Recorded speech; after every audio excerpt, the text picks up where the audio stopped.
Então, boa tarde, Miguel. Como é que Olá, estás? boa tarde, Nuno. Eu estou bem. Estamos aqui para falar um bocadinho de música, de streaming.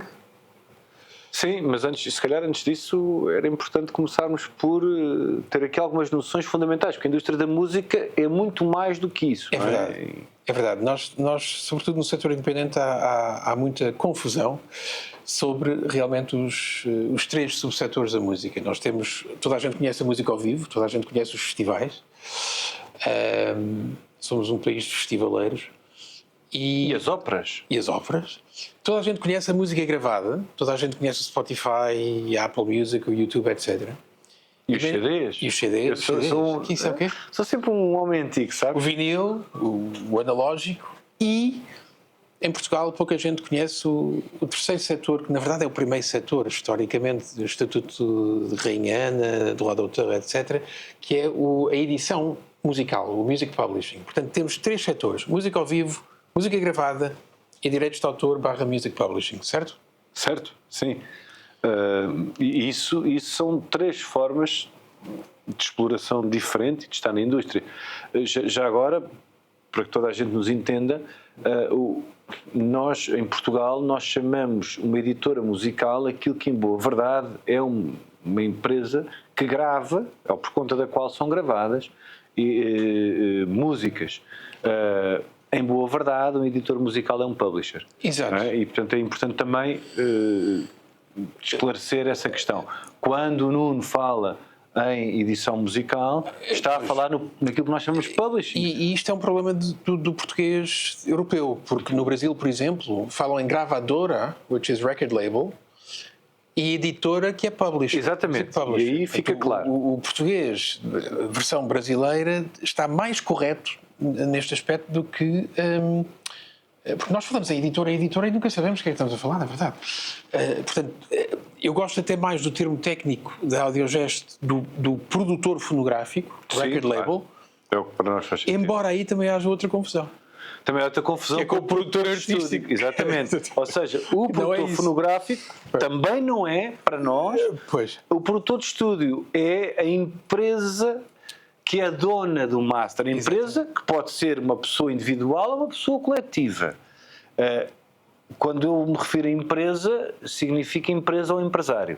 E não necessariamente sempre uma pessoa coletiva. Agora está claramente tudo mais confuso do que antes de começarmos a conversa, de certeza. Mas vamos dar o melhor para explicar estes conceitos. Sim, se calhar, agora focando-nos na parte que nos traz aqui, que é a gravação musical, é importante nós pensarmos que dentro, vamos chamar-lhe assim, de uma forma simplista, de uma gravação musical, há vários direitos, vários objetos de direito que correspondem a diferentes titulares.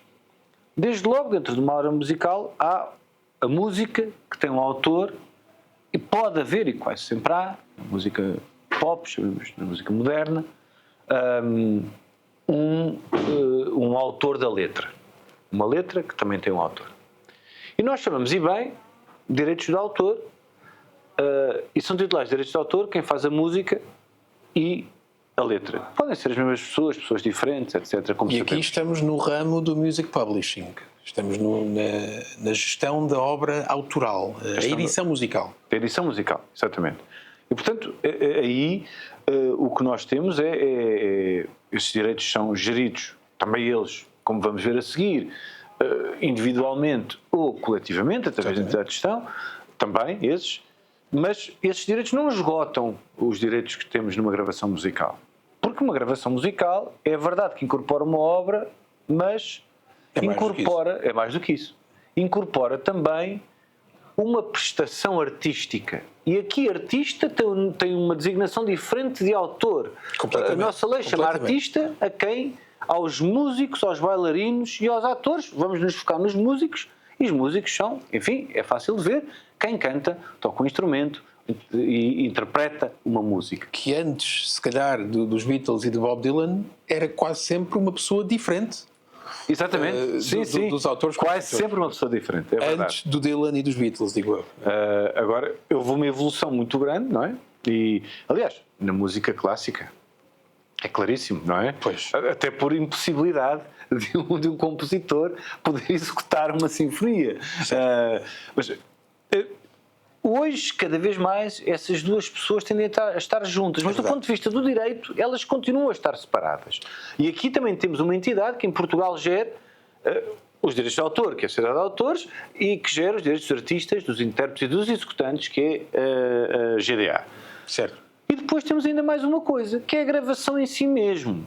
A gravação é, de facto, a prestação do produtor, e o produtor é, para estes efeitos, vamos lhe chamar assim, o dono do master, que depois pode ceder os seus direitos de exploração a terceiros, a licenciar, etc., como vamos ver a seguir, mas o produtor é a entidade por conta de quem foi feita aquela gravação. Sim, e é importante se calhar também referir e aproveitar aqui este momento na conversa.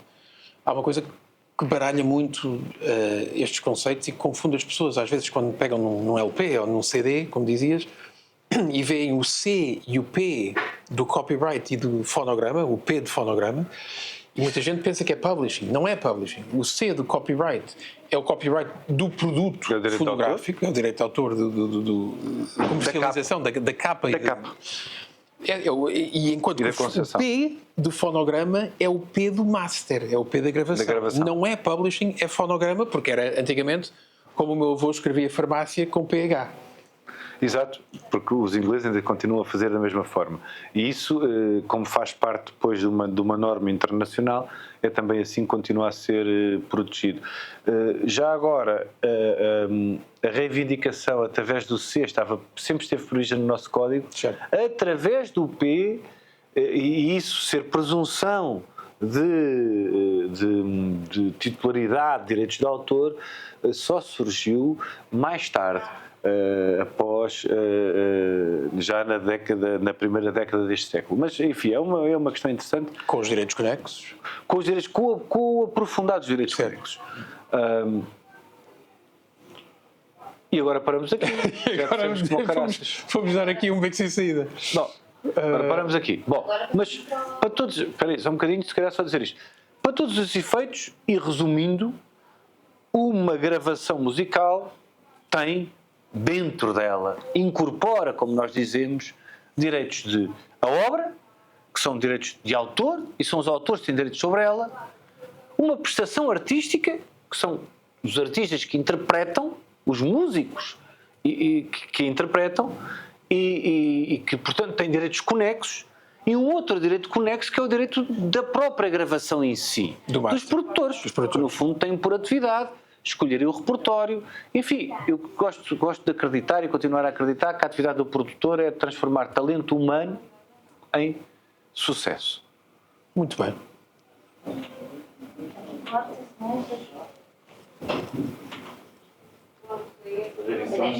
São um bom sniff para as redes sociais. Esse é bom, esse foi bom. Um sniff. Agora, vamos à gestão individual e coletiva, certo? Então, isso agora não tem pedra nenhuma. E depois para não ficar atrás da ordem. Não, nós até podemos baralhar tudo e dar de novo. Depois vocês verão o que é que faz mais. Espera aí, agora o que é que diz o quê? Não, agora acho que... Como é que nós fizemos isto no outro? Esta parte foste tu que falaste, não foi? Fui. Mas também é assim, como isto é depois assim uma coisa mais, quando estão a ver é uma coisa diferente, não é? Sim. Uma mais chata, tu podes me ir interrompendo, ou eu posso me ir dirigindo a ti, estás a ver? Mas pronto.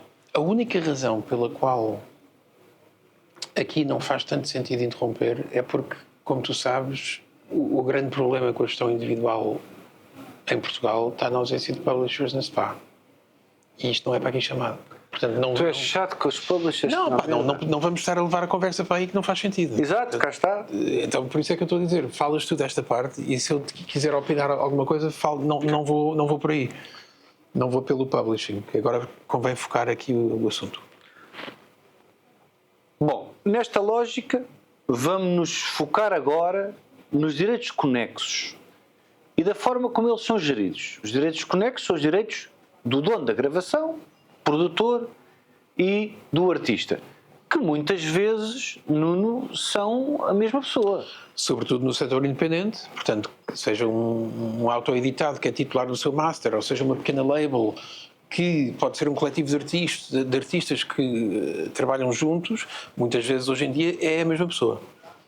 É verdade, a edição tradicional continua a existir, as grandes editoras continuam a existir e a fazer o seu papel. Acontece é que o mercado está cada vez mais granular, está cada vez mais, digamos, mais pulverizado. É muito importante nesse sentido de partilhar esta informação.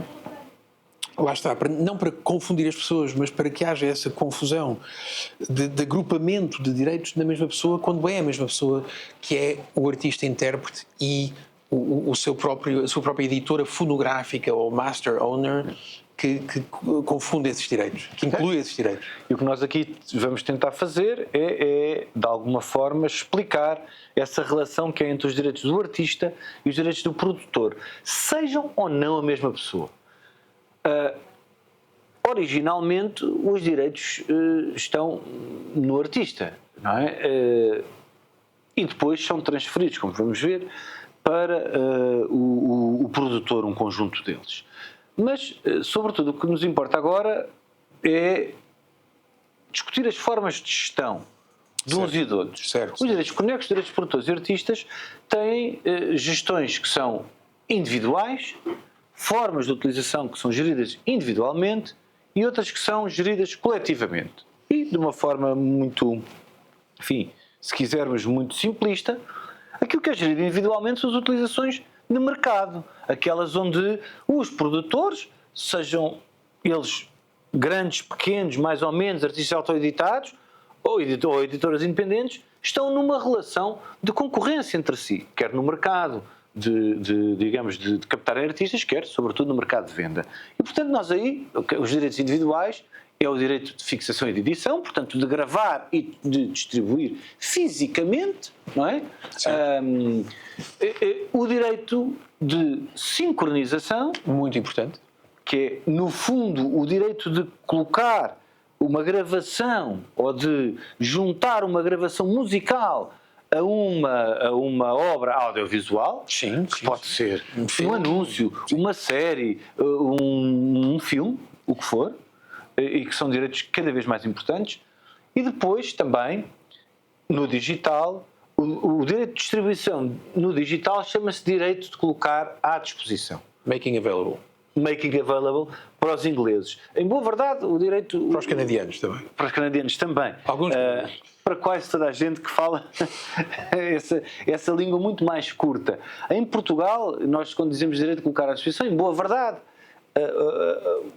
é uma frase inteira, não é? É o direito de colocar à disposição do público por fio ou sem fio, de forma a que seja acessível no local e no momento por ele escolhido. Ele, público. Mas isto não deixa de ser interessante quando nós olhamos para esta definição toda, que está cá tudo escrito. Exato. Ou seja, o direito de colocar à disposição é o direito típico que é utilizado nas plataformas digitais. Ou seja, eu tenho interatividade, eu posso interagir com aquilo que me está a ser apresentado. Eu não sou meramente passivo. Exatamente. E nesse aspecto é completamente diferente de uma rádio, mesmo que seja de uma rádio online, onde eu me limito a escutar.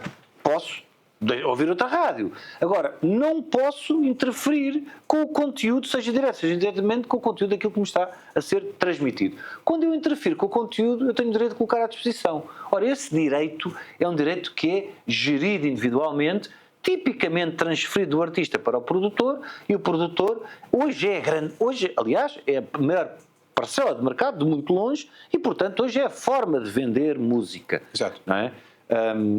Se isto fosse gerido coletivamente, acabava a concorrência no mercado musical.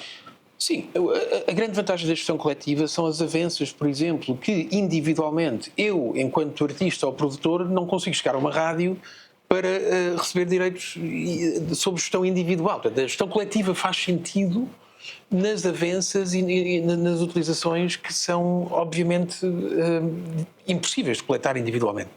Sem dúvida, aliás, ela faz sentido nos casos em que são impossíveis tecnicamente e nos casos em que são inviáveis economicamente. Exatamente. O caso, por exemplo, estavas aqui a dizer, em tese, tu podias ir bater à porta de cada rádio, tu és produtor, já agora não é produtor, podias ir bater à porta de cada rádio a pedir esses valores, só que isso ia-te sair mais caro do que aquilo que ias receber. Certo. Ia demorar 10 vidas a fazê-lo. Mas, Pronto, por isso é que há entidades de gestão para fazer isso. Agora, as entidades de gestão faz sentido fazerem aquilo que fazem. Exato. E atenção, que aquilo que vamos dizer agora a seguir tem que ver com as entidades de gestão de direitos de produtores e de artistas. Certo. Não tem que ser necessariamente o mesmo para direitos de autor.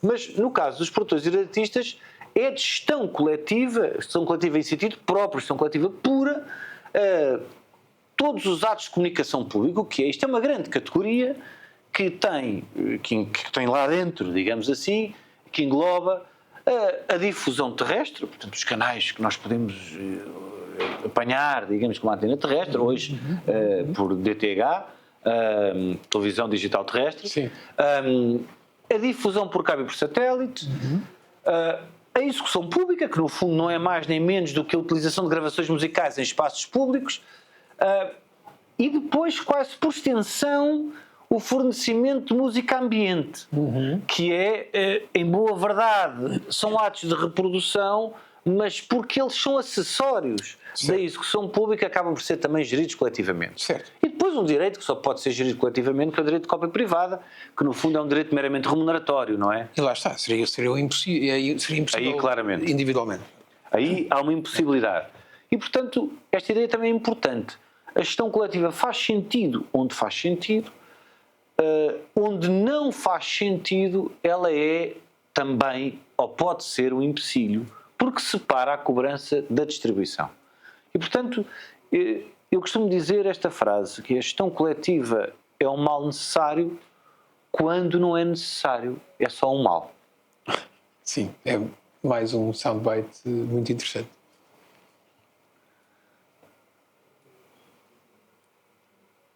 Isto já falamos? Já falamos disto.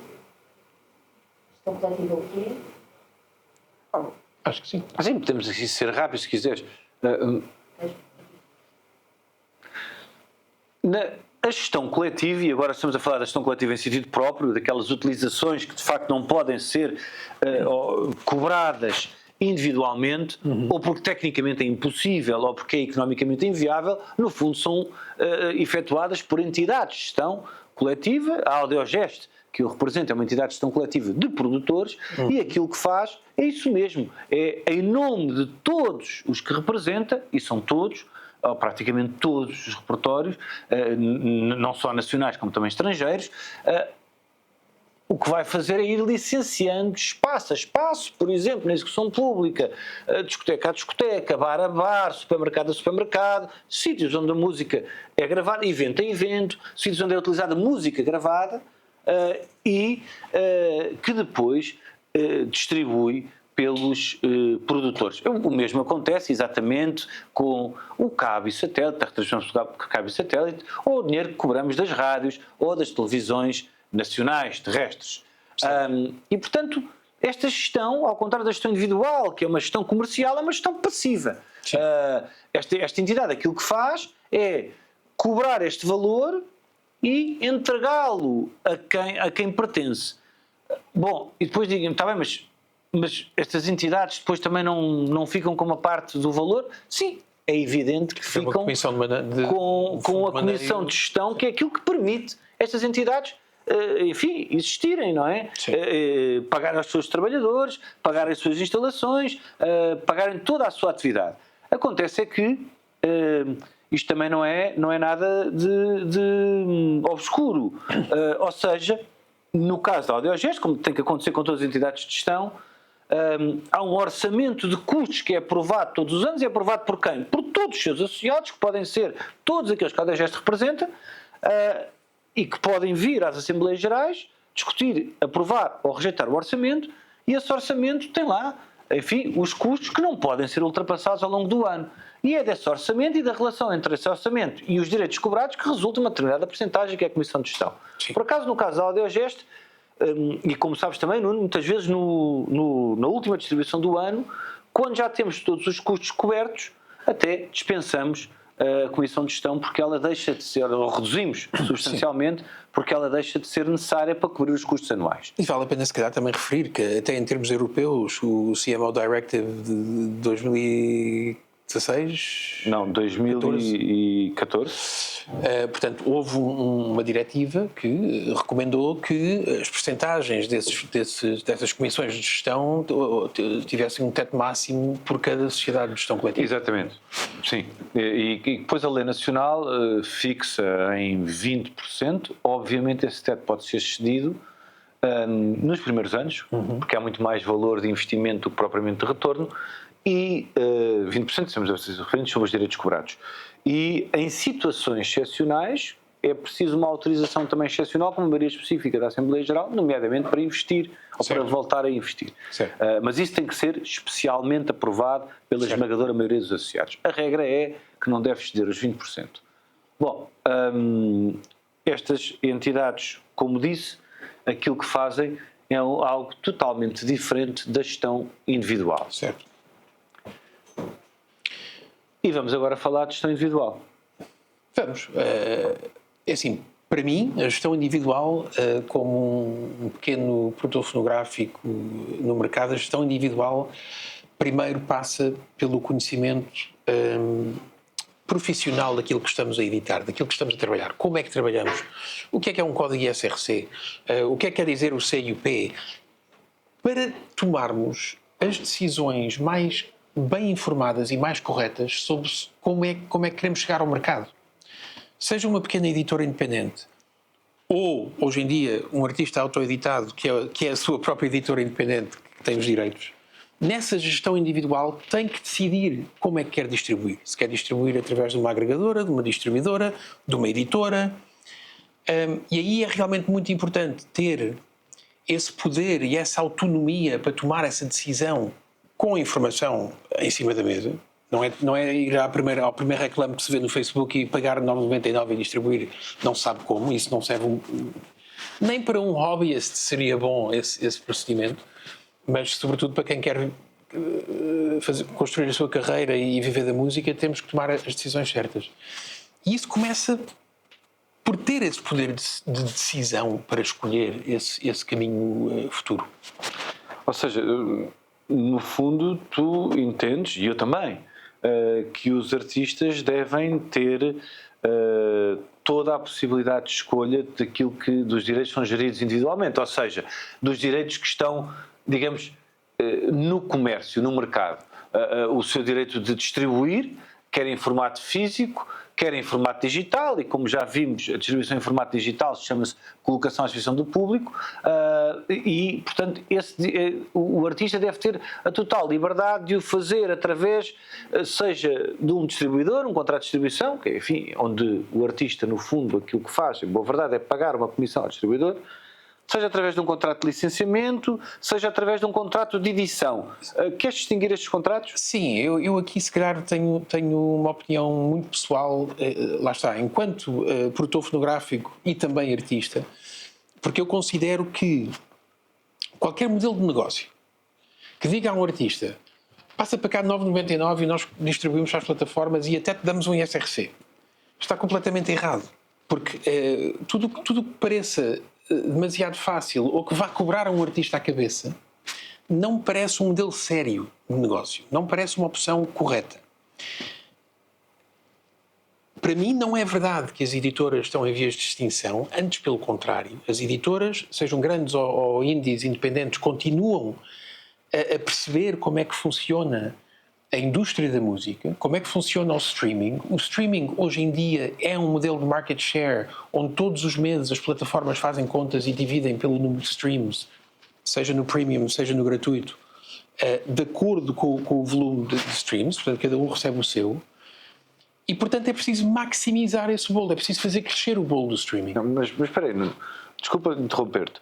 Tu representas o setor independente e tu, no fundo, estás-nos aqui a dizer que as editoras continuam a exercer um papel, mas não é possível um artista distribuir diretamente junto às plataformas ou enfim, ou fazer aquilo que quiser. Mas não vai ter qualquer radar de transparência ou de seriedade profissional para saber como é que está a chegar às plataformas. Porque quando tu assinas com, e aqui vou dizer nomes, sue me, quando assinas com uma DistroKid ou com uma CD Baby ou whatever, tu não sabes de facto quais são os acordos que essas entidades têm com as plataformas. Quando dizem que tu pagas 9,99 e pagam-te 100% dos royalties, eu pergunto, 100% de quê? Se o acordo está sobre Non-Disclosure Agreement e não tens transparência, não sabes de facto o que é que esse 100% representa. Enquanto que, atenção, isto é muito importante, para mim, e é uma opinião pessoal, se um artista tiver um contrato com uma das 3 multinacionais, e é um independente a dizer isto, se tiver um contrato com uma das 3 multinacionais ou com a Merlin, que é a agência de representação comercial do setor independente agregado face às plataformas, portanto é a Merlin que vai bater à porta do Spotify. Bom, é boa verdade, como uma associada da Merlin. Em nome das suas associadas, exatamente. Portanto, Se o artista tiver um contrato com uma associada da Merlin. Exatamente. Se o artista ou a sua label for associado da Merlin, ou se for distribuído por uma distribuidora que é associada da Merlin, não é pertence à Merlin. Se calhar é tipo, estou a pensar em inglês e às vezes dá estas coisas. Isso que eu estava a dizer é, nós sabemos que na divisão atual do valor de um stream, e já percebemos que, sendo market share, o valor do stream mensalmente vai variar de acordo com a faturação da plataforma e com o número de streams pelo qual se divide o bolo. Nós sabemos que cerca de 52%, 52 a 55%, vai para o master owner, o produtor fotográfico, que, através do direito do Making Available, fornece o conteúdo à plataforma. Depois, cerca de 15% está mais ou menos alocado ou cativado para os direitos de autor na parte da vertente do publishing, que é a outra terceira torre que começámos a falar ao princípio, mas que não é o nosso foco hoje. E para isso também é preciso saber chegar aos 15%, porque não é igual para todos. É verdade. Mas seja como for, se eu for um artista independente, que sou artista e que sou titular do meu fonograma, sou o meu próprio produtor fonográfico, onde é que eu quero chegar? A esses 52%. Com o número mínimo de intermediários e com a lupa máxima da transparência se estou ou não estou lá. E o desafio é esse. Então, mas no fundo, estás a sugerir que todos os artistas devem transformar num editor? Estou, de facto, na verdade, é exatamente esse, porque acho que o nível de empreendedorismo que é necessário para ser um artista autoeditado fica muito aquém do que... Se vamos adotar não, repara, a pergunta que eu fiz foi se todos os artistas devem transformar num editor. Transformar... Ou seja, serem todos artistas autoeditados. Não. Atenção. Foi o oposto que eu disse. Pois é isso, é que tu disseste não, mas a questão é, eu acredito que todos se devem comportar como editoras ou construir uma equipa à sua volta que de facto para é que uma nós editora. agora temos aqui que cortar. Não, calma. Porque senão é que esta parte de não sei o quê é uma coisa que funciona bem na conversa aqui, mas que para o vídeo não vai, para o vídeo vai baralhar. Certo. Nuno, portanto, tu de alguma forma sugeres que todos os artistas devam ser autoeditados, ou seja, que todos os artistas devam fazer esse caminho de ambicionar ter não só a parcela do artista juntamente com a parcela do dono do master e receber esses tais 52% ideais da plataforma? Não, das 3 uma. O artista, se quer construir uma carreira e receber esses 52% da plataforma, seja qual for a opção da escolha do seu digital path to market, se for com uma major é com uma major, se for com uma editora independente é com uma independente que esteja associada à Merlin, e se for como autoeditado, então passa a ser a sua própria editora independente que também tem que se associar à Merlin e fazer as coisas como deve ser, a meu ver. Ou seja, o que me estás a dizer de alguma forma é que aquela ideia do orgulhosamente só dificilmente funciona na edição musical. Eu estou a fazer esta pergunta, Sim, eu tenho repara. opiniões sobre isso também, como deves Repara, calcular, mas a minha opinião é sempre suspeita. Não, não é? o setor independente é muito peculiar nestas coisas, porque independente não significa estar sozinho. Antes, pelo contrário, existe uma responsabilidade perante a comunidade que implica que haja trabalho de equipa. É isso, no fundo. E em boa verdade, há todo um trabalho, e eu acho que isso é que é pouco percebido muitas vezes pela comunidade em geral e até pelos artistas em especial, e mesmo dentro do mercado da música, que é aquela ideia que os editores não fazem nada.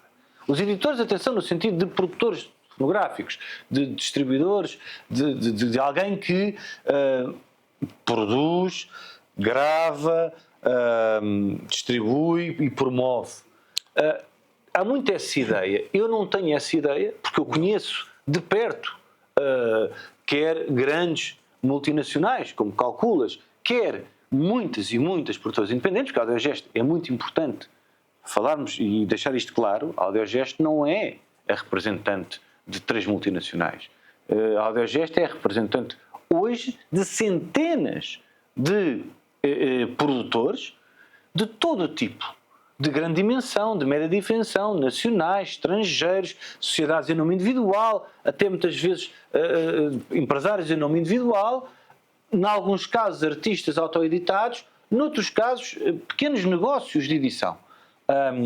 Agora, o que eu percebo, e eu antes de, há muitos anos, ter começado a trabalhar para a indústria da música, também não percebi exatamente qual é que era este papel do produtor. Eu acho que este papel do produtor é um papel que cada vez mais é importante. No sentido de, vamos ver, o papel do produtor é transformar o talento em sucesso. E para isso é preciso um conjunto de conhecimentos, um conjunto de ferramentas e um conjunto de estratégias, que é o segredo de cada editora, a estratégia é o segredo de cada editora, para dar a conhecer o artista, porque esta história da internet, todos podemos estar na internet, claro, todos podemos, até eu posso estar na internet a assobiar, não é? Agora, isso não significa que muita gente me vá ouvir, que muita gente vá fazer streams da minha música e que, portanto, eu tenha direito a receber pelo simples facto de estar no mercado. Aliás, é importante nós percebermos que a maioria das faixas disponíveis numa plataforma de distribuição digital, e estamos a falar, enfim, pondo nomes e não querendo excluir ninguém, YouTube, Deezer, Apple Music, Spotify, a maioria daquilo que lá está, de facto, tem menos de 100 streams. Sim, porque são os tais autoeditados que lançam música cá para fora sem saber bem como o fazer.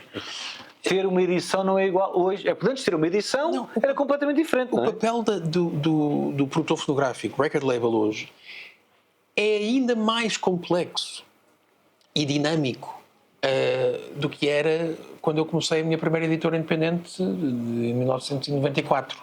Ok, portanto, em 94 tínhamos cassetes, vinil, CDs e era isso. O volume de trabalho necessário hoje em dia para pôr música cá fora de forma correta, com os metadados completos, e sim, é preciso ter os metadados completos, porque não é só o rendimento direto do master, mas lá está, para salvaguardar também todos os outros direitos de artistas e produtores, e voltamos outra vez à questão dos autores e compositores e do publishing, etc. Os metadados demora cada vez mais tempo a distribuir bem. E é isso que faz uma editora. A editora quer-se uma editora que faça bem essa distribuição, mais o trabalho de promoção, o trabalho de marketing, e depois cada uma dá o seu impulso à obra do artista, à criação. E é esse impulso, e essa é outra questão muito importante, que é a promoção. Certo. Cada vez mais, ou seja, a disponibilização hoje é de todos, cada vez mais, ou seja, a presença real no mercado de edição qualquer um pode conseguir, porque o lançamento digital é uma edição, como qualquer outra. Outra coisa é conseguir ser descoberto ser escutado, ser ouvido, e isso é um trabalho de promoção, de divulgação, que é difícil, que tem várias estratégias, as estratégias não são iguais, Certo. para todos os repertórios, para todos os artistas, e que é também um trabalho importantíssimo de uma produtora, de um produtor fonográfico. Há cada vez mais plataformas, há cada vez mais formas de distribuir, cascading releases, waterfall releases, pre-saves. Portanto, todas as plataformas têm a sua minúcia, a sua forma de trabalhar. E é preciso um pequeno exército, não gosto da palavra, mas é mais ou menos isso, para gerir bem esses processos. Bom, há também uma outra questão que muitas vezes é colocada e que a mim me parece uma falsa questão, que é a questão dos... enfim, que os artistas ganham menos. Que os artistas, que mais gente, há mais artistas que não conseguem viver da sua música. A questão é uma falsa questão neste sentido, não é porque estas afirmações ditas assim não possam ser verdade. Ou seja, de facto, o mercado físico, quando eu cheguei a este setor, eu até tenho vergonha de dizer, mas em 2002, o mercado de vendas nacionais valia 115 milhões de euros. Batemos no fundo em 2014 com 14 milhões, curiosamente, precisamente, que estávamos a assinalar o ano, e agora já subimos para a casa dos 30 milhões. Com o digital, obviamente. Com o digital. Sim. É disso que estamos a falar, ou seja, não é das vendas físicas, essas valem muito menos. Sim. Agora, o que é que isto quer dizer? Quer dizer que todos estamos a ganhar menos, é natural que os artistas também estejam a ganhar menos. A questão é saber se estão a ganhar proporcionalmente menos. Certo. E esse é um dos assuntos. O outro assunto parece-me normal que menos artistas que hoje lançam digitalmente consigam viver da sua música por uma simples razão. Porque o mercado não está mais fechado, mas está mais aberto. Exatamente. Há mais artistas a editar, lá está. Aquilo que seria o processo editorial do antigamente, ter que encontrar uma editora ou ter que fabricar um disco físico, separava logo o trigo do joio de muita gente que hoje em dia consegue lançar um single. As editoras tinham aquele péssimo defeito que é não gostarem de perder dinheiro, não é? Não, é assim, eu sempre gostei de perder dinheiro. A questão é que eu gosto da música e gosto de editar coisas que eu acho boas. E às vezes essas coisas não vendem, é mesmo assim. A questão não é essa, a questão é que... qual era a primeira questão? Estou a falar da segunda questão. Tu tinhas apresentado uma primeira questão e agora esqueci. Podias ir para essa, que eu depois ia te insistir na primeira. A primeira questão é se os artistas recebem... ou seja, sim. Isso irrita-me. Deixa-me lá repetir a questão, pá. Senão isto agora já me lembrei. Agora já me lembrei. Espera. Cada vez que eu leio uma notícia de um artista que diz... Opa, pera! Pronto, diz. Para! Avança. Tenho que repetir a questão. Repete a questão. Ok. Mas tu achas que os artistas... Eu acho que os artistas ganham menos na exata medida em que toda a gente ganha menos. Portanto, este mercado vale muito menos. Em geral, na sua globalidade, é natural que os produtores ganham menos porque o mercado vale menos. Os artistas também ganharam eventualmente menos. A questão é se eles ganham proporcionalmente menos ou mais do que aquilo que ganhavam no mercado físico. É assim, a meu ver, a porta de entrada do mercado físico era muito, muito, muito mais pequena, muito menor do que a porta de entrada à internet, onde qualquer um pode editar um single. Portanto, eu acho que é uma falsa questão. Então estás-me a dizer que o mercado está mais aberto? Pelo mercado estar mais aberto, existe esse parecer de que o streaming paga pouco ou paga mal ou... Vamos lá ver. Está mais do que comprovado que o streaming neste momento é a fonte de rendimento número 1 para a música gravada. Isso é, claro, inevitável.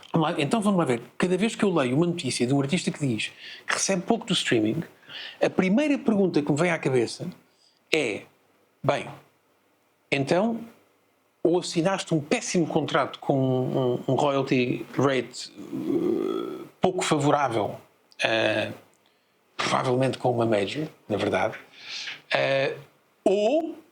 Atenção, no que os royalties em todo o mercado, incluindo nas majors, têm subido. Claro que têm. Desde o mercado físico até o mercado digital. E faz todo o sentido que assim seja para menos custo. Assinaste um mau contrato com alguém que não está atual. Certo, há mais tempo. Há mais tempo. Claro. Ou há mais tempo. Mas isso já lá vamos, já há soluções para isso. Certo. A lei já dá soluções Exatamente. para isso. O direito de renegociar. Exatamente. Ou seja, o artista hoje tem o direito de renegociar um contrato antigo. Deixa-me concluir aqui precisamente. Ou então, um artista que diz que o streaming paga pouco, portanto, ou tem um low royalty rate, ou tem poucos ouvintes, ponto, poucas audiências. Portanto, é como se vendesse menos discos. É como se vendesse muito menos disco, ou se não conseguisse sequer fabricar um disco porque nem valia a pena, portanto não chegaria sequer à questão, ou então, por vezes, de facto não tem a informação completa daquilo que está a afirmar. E não sabe, porque alguém não prestou contas transparentes, não sabe de facto o que é que a sua música está ou não está a render. Isso às vezes acontece, já agora, quando existe um advance e uma editora ainda está na fase do recoup, pode não estar a pagar ao artista porque está a recuperar o investimento. Sim, mas isso é normal, não é? É normal, mas pode não parecer normal na cabeça do artista que faz essas afirmações descabidas. E, portanto, é uma situação que às vezes, já para não dizer que às vezes confundem direitos de autor e os direitos... E os royalties que recebem sobre o master e sobre as vendas digitais. Sim. Portanto... A minha convicção, fundada em dados reais, é que a percentagem de royalties tende a subir no mercado digital. Ou seja, hoje, quando um artista assina um contrato com um produtor ou editor musical, a percentagem para o mercado digital é tendencialmente, ou é em média, ou é de uma forma geral maior do que aquela que havia no mercado físico. Mas isso também se compreende já agora, porque os custos são diferentes. E também é preciso percebermos que nós, quando falamos em percentagens que vão para o artista, nós temos que perceber aqui uma outra questão que está por trás disto, que é, afinal, que tipo de contrato é que o artista assinou? Certo, o que eu estava a dizer...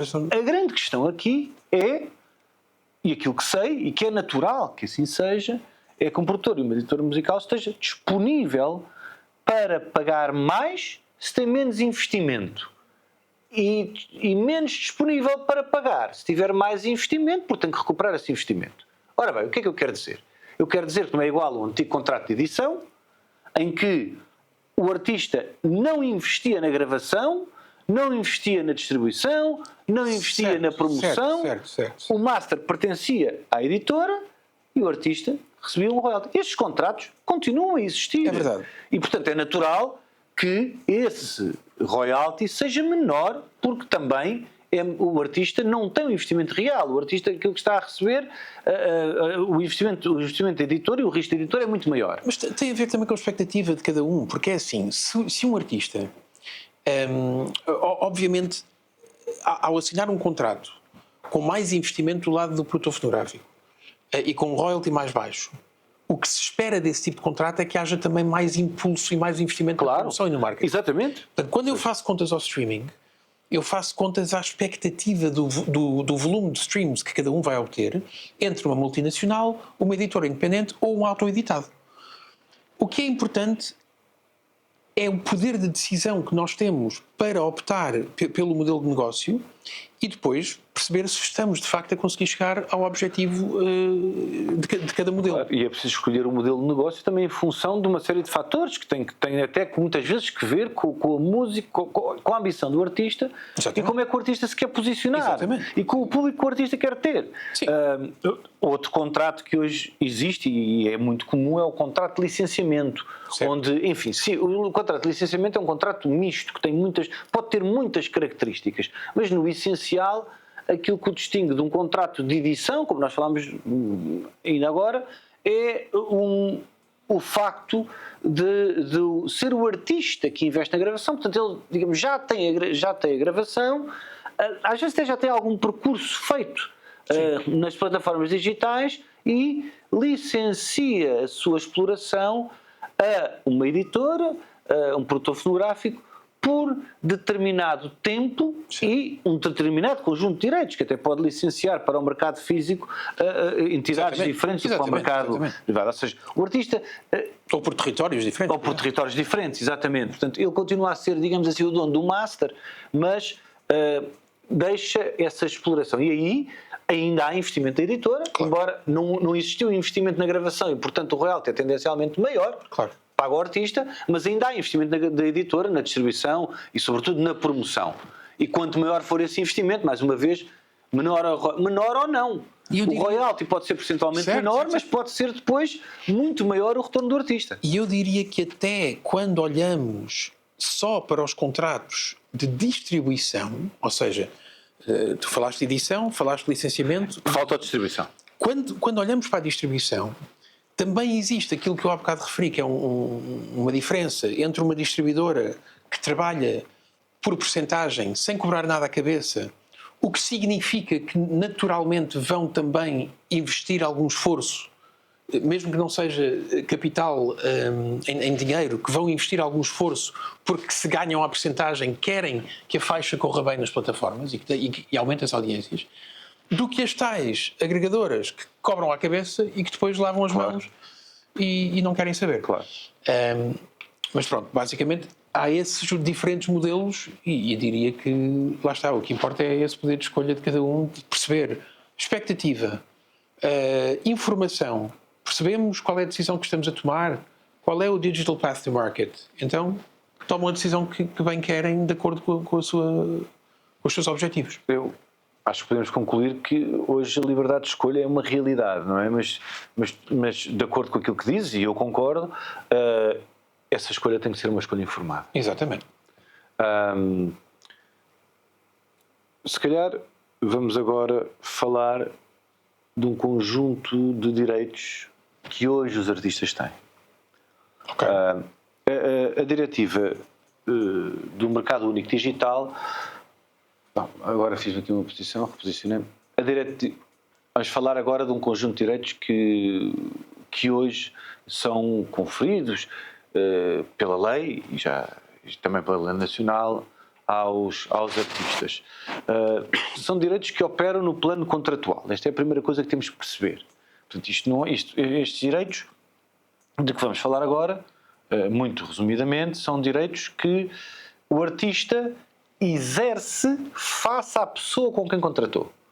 Seja seja um contrato de edição e de fixação fonográfica, seja um contrato de licenciamento, seja um contrato de distribuição. É para ser exercido do artista face à sua contraparte negocial. Com uma exceção que já vamos referir. E estes direitos advêm da diretiva do direito autor no mercado único digital. Para a qual muito lutamos. E lutamos e com justiça e aceitámos, a indústria da música aceitou pacificamente e bem que estes direitos sejam concedidos aos artistas. Bom, primeiro há uma grande cláusula geral de remuneração adequada e proporcionada. Proporcionada não é proporcional, isto não implica um royalty necessariamente. Aliás, a diretiva esclarece que pode ser proporcionada um pagamento único. Isso pode ser importante quando falamos de executantes, falaremos seguidamente. Esse princípio... Podemos falar seguidamente, mas que é normal e que não é nada de novo também. Sim, também não é nada de novo, exatamente.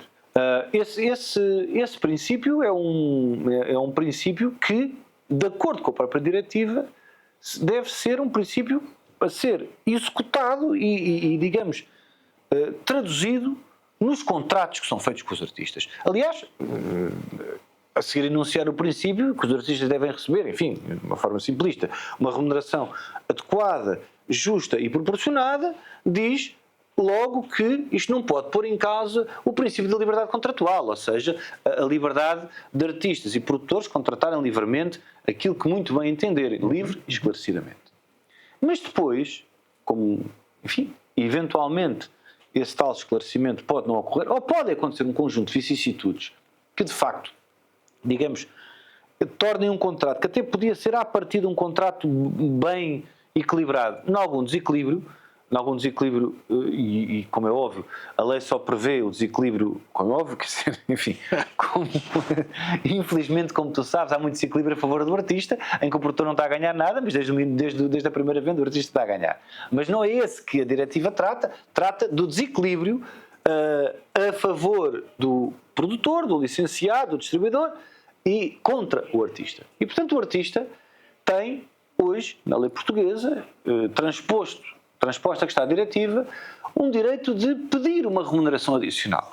Esse direito é um direito que, cá está, é utilizado, sobretudo, para contatos mais antigos, em que o royalty era tipicamente mais baixo e que não estavam, enfim, que não se previa ainda esta dimensão, pelo menos, do mercado digital.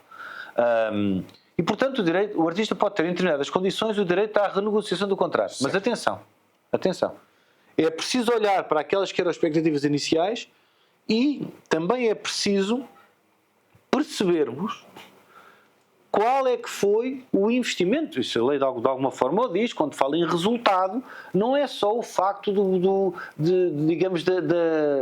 da gravação estar a valer e estar a receber muito dinheiro das plataformas digitais. É preciso também perceber se isso também não se deveu a um investimento significativo do próprio produtor ou licenciado ou distribuidor. Certo.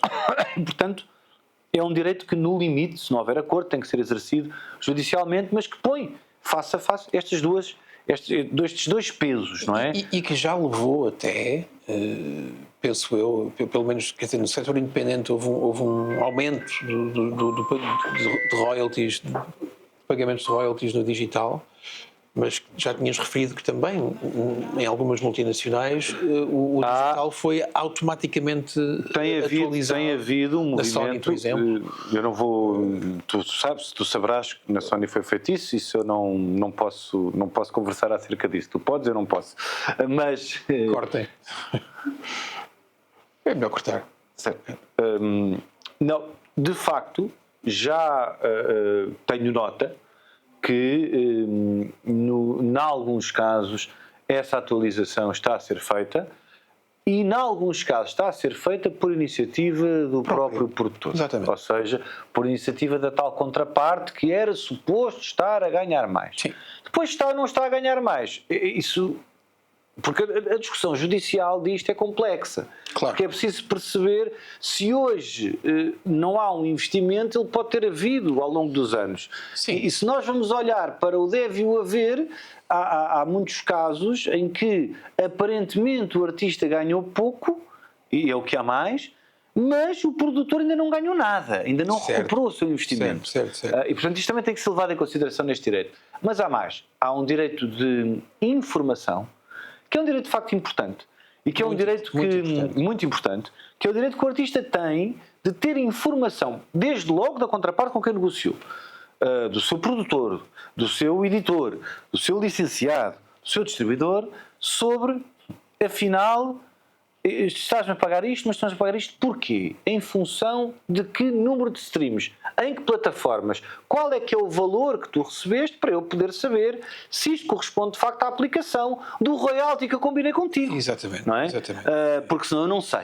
E aqui eu já vi de tudo, já vi reportes de grandes e pequenos com uma linha, o royalty é tal, e já vi reportes de X6 e CSVs que nunca mais acabam, com a granularidade necessária de cada stream, de cada hora, de cada território, de onde é que vem, onde é que verdade.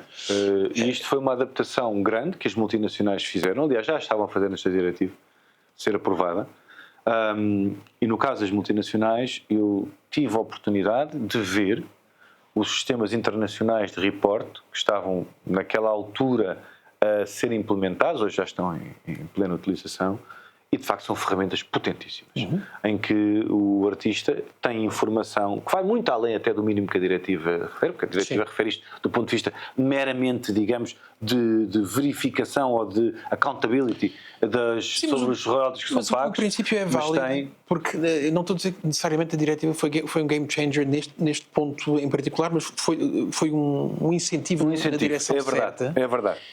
E isto tanto vai para as majors como para os independentes, que muitas vezes, até nos independentes, por falta de horários de trabalho... Eu acredito que o independente seja mais difícil, às vezes atingir um grau de reporte. Ou fazer as coisas manualmente, ou faziam as coisas como podiam. Não é?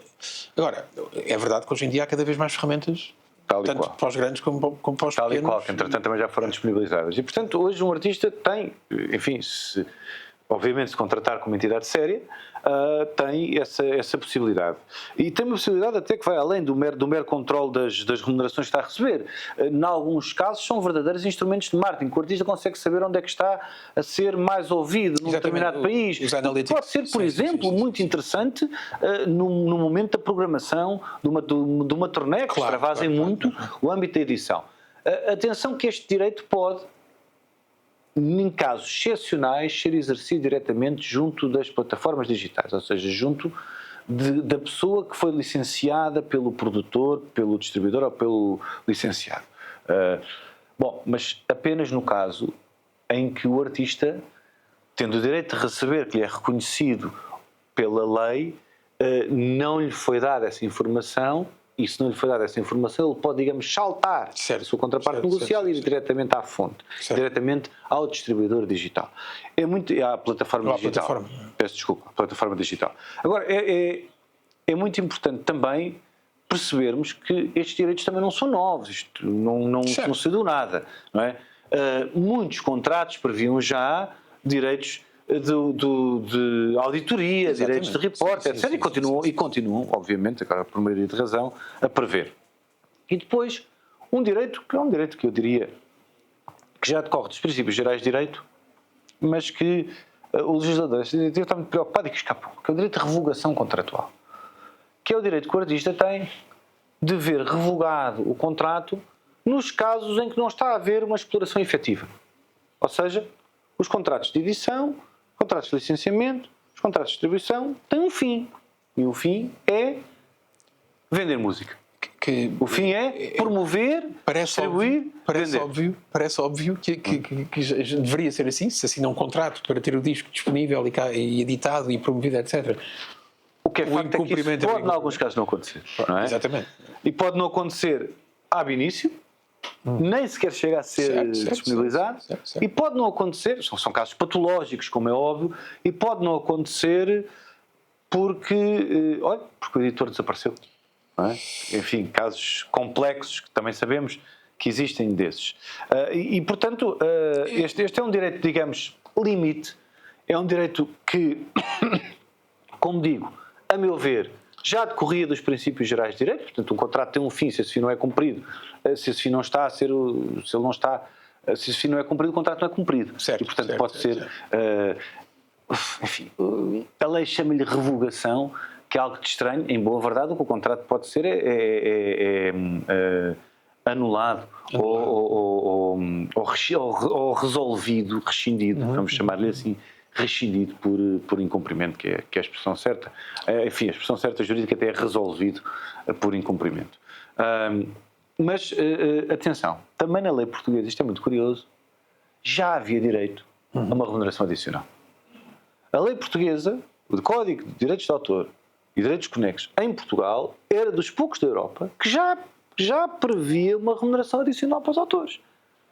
E que, portanto, até aí, este tal direito de renegociação e de remuneração adicional, afinal não é assim tão novo. Aliás, existir esta de remuneração adicional num conjunto de casos concretos e em geral. E que sendo também depois aplicável por força de uma remissão, agora não importa nada, jurídica, também aos artistas. Estava previsto e até estava previsto de uma forma que era até, em alguns casos, na minha opinião, mais vantajosa para os próprios autores e artistas do que o que está. Hoje a questão é que não era usada. A minha leitura inicial da diretiva foi essa. Não está aqui muita coisa de novo por si, verdade. mas vem apurar É isso. e renovar alguns conceitos. E lembrar, em alguns casos, aquela norma estava e lembrar esquecida. outros. Não, mas pronto, e basicamente foi por isso que lutámos por esse exercício, para que fosse útil e que fosse bem transcrito para os códigos nacionais. Bom, isto também nos leva tudo agora a uma outra questão que tem vindo a ser colocada, que é, e tem vindo a ser colocada com alguma, como é que eu ia te explicar, de uma forma muito vocal, por parte de organizações que representam, sobretudo artistas, nem tanto autores, mas sobretudo artistas, que é... Então, mas não temos todos direito a receber uma remuneração, enfim, pela utilização digital, mas então os intérpretes não recebem essa remuneração. É assim que está a ser colocada esta questão por parte das entidades que representam artistas. E eu gostava de saber a tua opinião sobre isso. Assim, antes de mais, eu relembro aquilo que eu disse sobre os 52% a 55% de cada stream e escolher bem o caminho através do qual chegamos às plataformas. Porquê? Porque o que interessa é fazer crescer esse bolo. E a Impala recomendou o 10-point plan for streaming para fazer crescer o bolo, ok?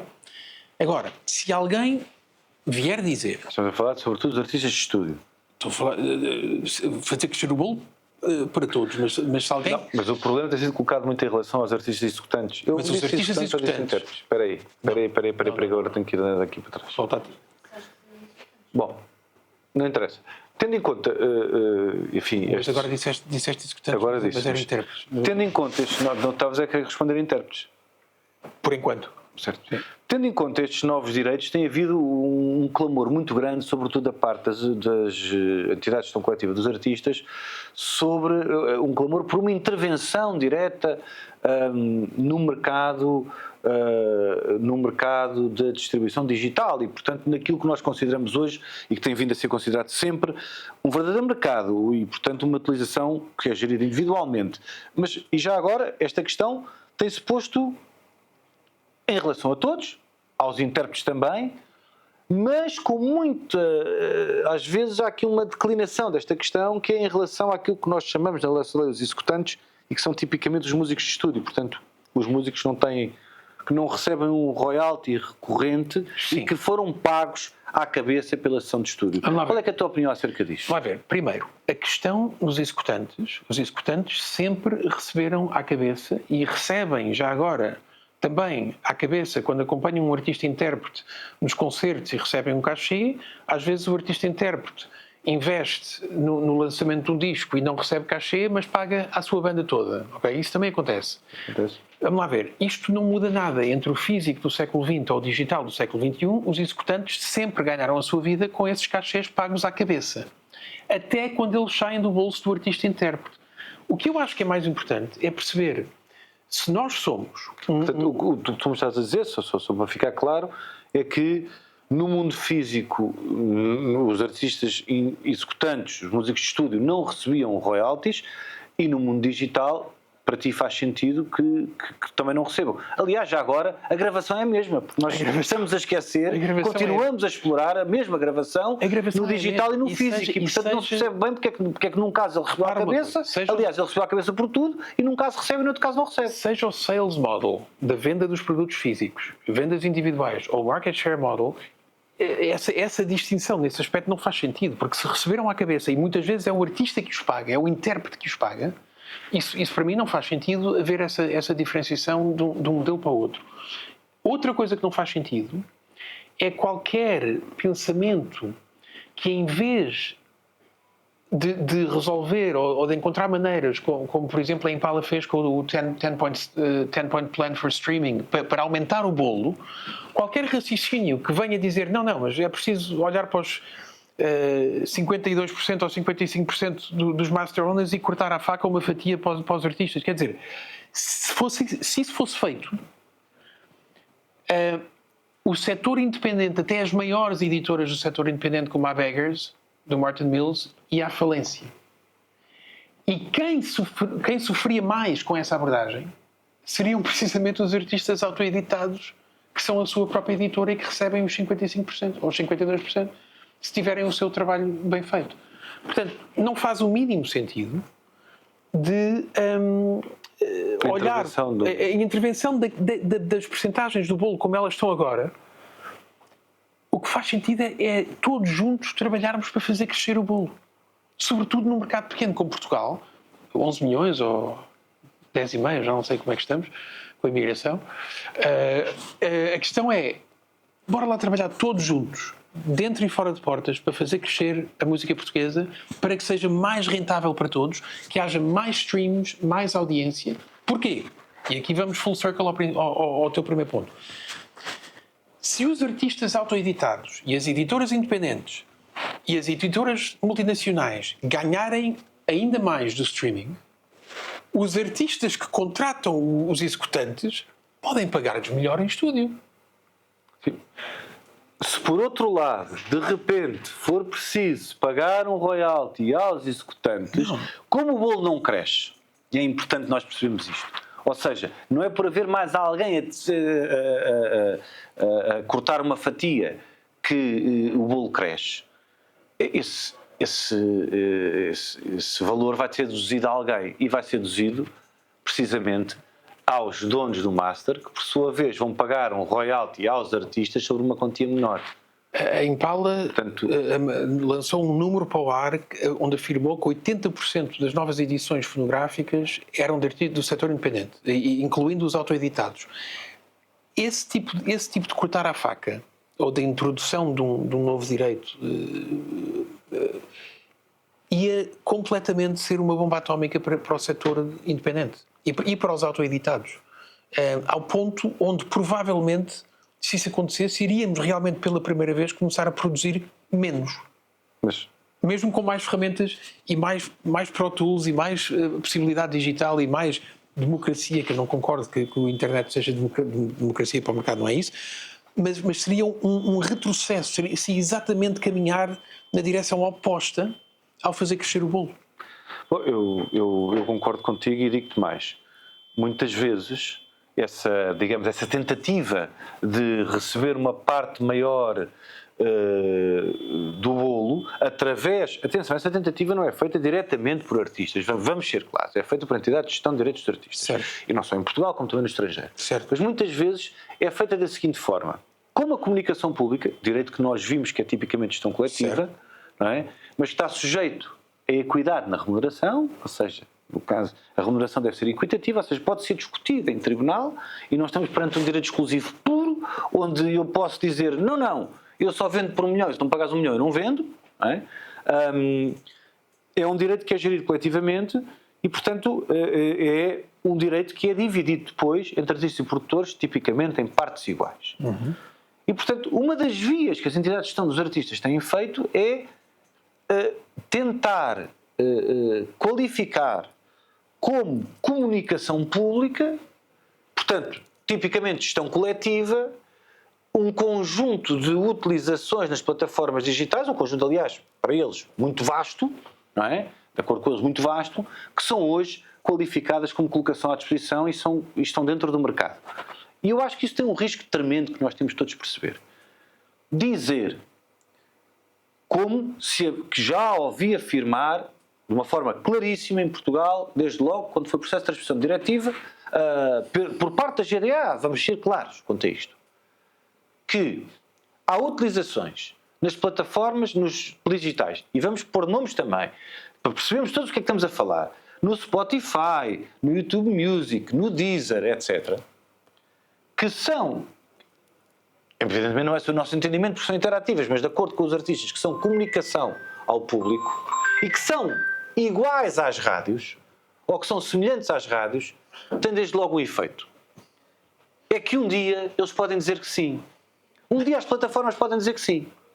E no dia em que disserem que sim, vão querer um valor semelhante às rádios. E acontece que tu disseste muito bem, nós estamos aqui a falar de um valor nas plataformas digitais hoje que vai para os donos da gravação, para produtores e artistas, que é mais ou menos 52%.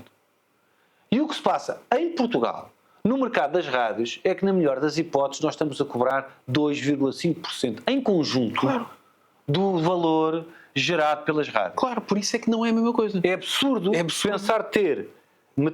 pensar que ter metade de 2,5 é melhor do que ter, enfim, o royalty que for acordado sobre muito mais. Sim. E isto, além do mais, seria, enfim, assassinar por completo, é o maior tiro no pé que a indústria da música, agora entendendo lato senso, envolvendo também os artistas, poderia dar.